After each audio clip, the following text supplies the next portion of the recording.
Another part of aligning is this concept of distribution, and distribution literally just means the space between objects.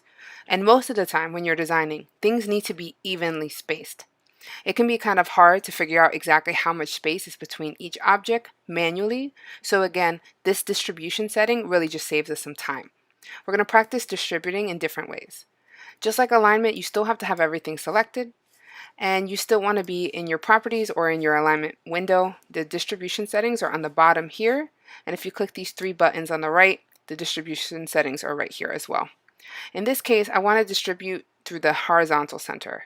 When I do that, every box that I've selected now has exactly the same amount of space between it. I'm going to repeat that technique, but with the different distribution button for these shapes right here. When I'm done with that, you're going to be utilizing these settings the way it's often used, which is together. Right? Oftentimes you need to align something and then distribute it. So in this case, you're going to select all these little spheres here. You're going to align first. Now, if you're using the properties panel, the align always pops up, but the distribution settings must be accessed through these three little buttons here where it says more options. You'll see distribute here. If you're using the panel, they're all open for you at all times. First thing I'm going to do is align with that first button that says horizontal align center. Then I'm going to vertically distribute my center. And you'll see that now I have this perfectly spaced and perfectly aligned settings. You're going to do the same thing for the arrows here. When you're done with both of those, you're really going to use it the way artists use it, and oftentimes we use alignment and distribution to create patterns. So my suggestion for this is to do row by row or column by column.